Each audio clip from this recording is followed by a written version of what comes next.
يا الله، بخصوص التجاوز والتصريحات البغيضة من المدعو علي أكبر ولايتي مستشار الإيراني ضد الأخ رئيس الوزراء العراقي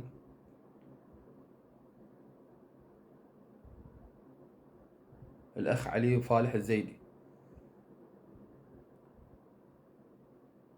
علي الزيدي المستشار الإيراني ومؤيديه بالعراق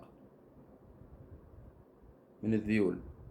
علي الزيدي عراقي، ابن عراقي، ابن عراقي.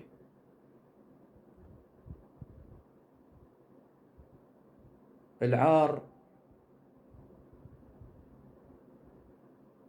مو للعراقي ابن العراقي ابن العراقية، العار إلكم أيها المستشار الإيراني لما أجيتوا ودعمتوا العملاء السابقين لقوات الاحتلال وسويتوهم أمناء عامين ورايات صفر وبرتقالية وبنفسجية وفسفورية ولعبتوا طوبة بالعراق. هذا العار إلكم أولا. العار الثاني ذيولكم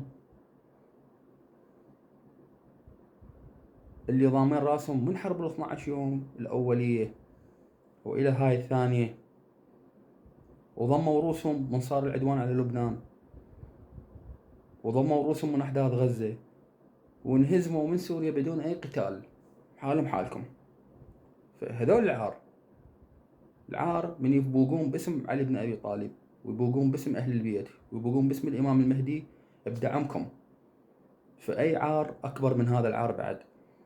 يعني يبوقون باسم أهل البيت وتدعموهم على أنهم مقاومين، وفوقها كانوا عملاء سابقين متعاونين مع المحتل.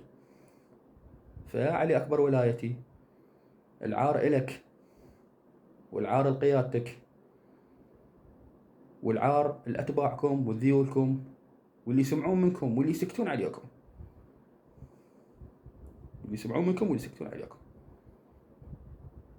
فعلي الزيدي عراقي، ابن عراقي، ابن عراقي.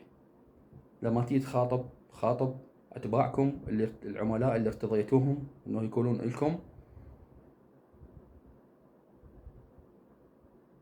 خاطبهم بهاي المفردات.